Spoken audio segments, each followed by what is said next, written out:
உறவினர் ஒருத்தர் கல்யாணத்துக்காக என்னை கூப்பிட்டு இருந்தாரு. அவரோட கல்யாணத்துக்காக நான் போவதுக்கு காலையில் எழுந்திருச்சு குளிச்சு முடிச்சுட்டு மொய் கவர் வாங்கி அதில் பணத்தை வச்சுட்டு என் பேரையும் அட்ரஸையும் எழுதிட்டு அவருடைய செய்வனுக்காக நான் அங்கே போய்கிட்டு இருந்தேன். அப்போது அவசரமாக எனக்கு மண்டபத்துக்குள்ளே போயே ஆகணும் அப்படின்ற ஒரு சுச்சுவேஷன். ஏன்னா என்னோட ஆஃபீஸ் மீட்டிங்லேருந்து கால் பண்ணாங்க, கொஞ்சம் சீக்கிரம் வாங்க அப்படின்னு சொல்லி. அப்போ தான் அவசரமாக அந்த மண்டபத்துக்குள்ளே நான் போனேன். அப்போது வெளியில் ஒரு பெரியவர் கையில் ஒரு சின்ன தூக்குவாளியோட ஒரு பொம்பளை கிட்ட சண்டை போட்டுக்கிட்டு இருந்தார். அப்போது என்னதான் நடக்குது அப்படின்னு சொல்லிட்டு அந்த பெரியவரை நானும் பார்த்தேன். அந்த பெரியவர் ரொம்ப அமைதியாக தான் இருந்தார்.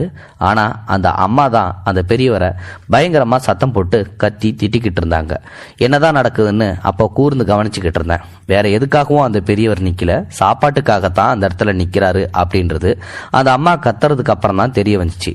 அப்போ தான் அந்த அம்மா திட்டுற சத்தம் எனக்கு அப்படியே ரொம்ப மனசை கஷ்டப்படுத்திருச்சு. யோ, உனக்கெல்லாம் அறிவே இல்லை, எவ்வளோ பெரிய மண்டபம் இது, நீ எல்லாம் தூக்குச்சட்டியை எடுத்துக்கிட்டு இங்கே கல்யாண சாப்பாடு போடுறதுக்கு முன்னாடியே வந்துட்ட, எல்லாரும் சாப்பிட்டு முடியட்டும், ஏதாவது மிச்சம் மீதி இருந்துன்னா அப்போ கூப்பிட்டே கொடுப்பாங்க, அது வரைக்கும் போய் ஒரு ஓரமாக நில்லு அப்படின்னு அந்த அம்மா அந்த முதியவரை பார்த்து கத்திக்கிட்டு இருந்தாங்க.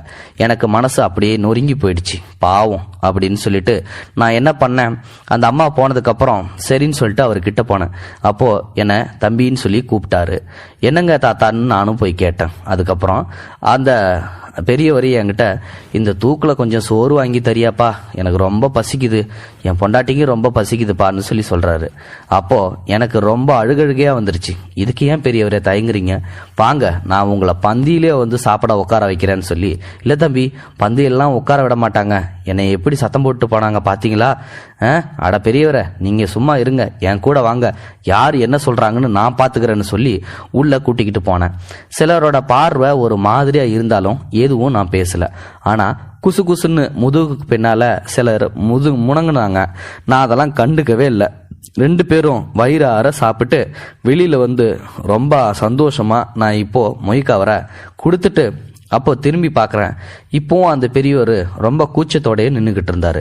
இன்னும் என்ன வேணும் தாத்தான்னு கேட்டதும் வயிறு நிறைஞ்ச மாதிரி இந்த தூக்குவாளியும் நிறைஞ்சா சந்தோஷமாக வீட்டுக்கு கொண்டு போவேயா அப்படின்னு சொன்னார்.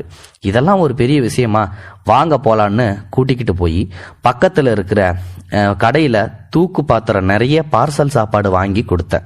மனுஷன் என்ன நினச்சாரோ போலன்னு கண்ணீரை உதுத்துட்டாரு. சம்பந்தமே இல்லாமல் என்னோட கண்ணும் லேசாக கலங்கிடுச்சு. வயிறு என்னமோ எல்லாருக்கும் ஒரு ஜாந்தான், ஆனால் அதை நிறைக்கிறது சிலருக்கு கடலை போல மிக நீளமானதான வாழ்க்கையாக இருக்குது. பாவம், இந்த முதியவருக்கும் அதே நிலைமை தான். இது மாதிரி உங்களுடைய விசேஷத்துலேயோ அல்லது நீங்கள் பார்க்குற இடத்துலையோ யாராவது தூக்குவாளியோடையோ அல்லது சாப்பாட்டுக்காகவோ கையாந்தினாங்கன்னா தயவு செஞ்சு அவங்களுக்கு ஒரு வாய் சாப்பாடு போடுங்க, உங்களுக்கு புண்ணியமாக போகும். அதுக்காகத்தான் இந்த பதிவை எல்லாரும் பார்க்குற மாதிரி நான் போட்டிருக்கேன். இந்த வீடியோ பற்றின கருத்துக்களை மறக்காமல் உங்களோட கமெண்ட் பாக்ஸில் சொல்லுங்கள். முடிந்தளவுக்கு இந்த வீடியோவை மற்றவங்களுக்கு ஷேர் பண்ணுங்கள். கூடவே நம்ம சேனலையும் சப்ஸ்கிரைப் பண்ணுங்கள். தேங்க்யூ ஃபார் வாட்சிங்.